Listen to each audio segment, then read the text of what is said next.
जंगल घना और अंधेरा था। लताएं मोटी रस्सियों की तरह हर जगह लटक रही थीं। अरुण पेड़ों से टकराते हुए आगे बढ़ रहा था।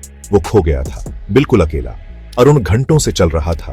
सूरज ढल रहा था, हवा ठंडी हो रही थी, उसे ठंड लग रही थी। वो कहां जा सकता था? तभी उसने उसे देखा, एक घर, जंगल के बीचों बीच। खिड़की में एक रोशनी टिमटिमा रही थी। अरुण में उम्मीद की किरण जगी। वो रोशनी की तरफ भागा। उसे वहां पहुंचना ही था, उसे मदद ढूंढनी ही थी। घर पुराना और गहरे रंग की लकड़ी का बना था।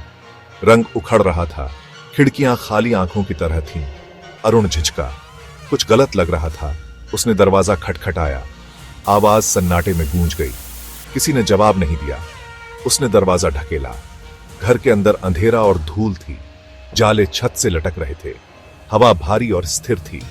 अरुण की रीढ़ में एक सिहरन दौड़ गई। वो अंदर चला गया। उसके पीछे दरवाजा चरमराकर बंद हो गया। अरुण चौंक गया। वो फंस गया था। अरुण घर में घूमता रहा। हर कमरा खाली था। फर्नीचर टूटा हुआ था। तस्वीरें दीवारों पर टेढ़ी मेढ़ी लटकी हुई थीं।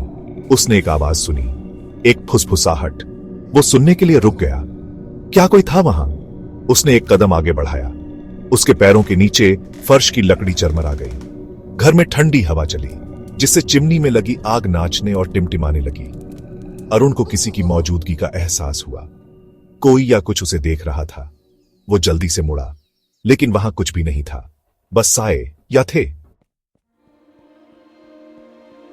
अरुण एक खिड़की की तरफ भागा। उसने उसे खोलने की कोशिश की, लेकिन वो फंसी हुई थी।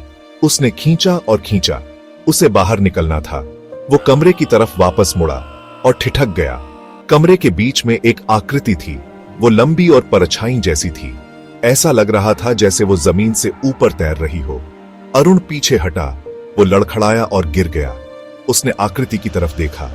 उसके दिल में दहशत समा गई। उसने अपनी आंखें बंद कर लीं और अंत का इंतजार करने लगा।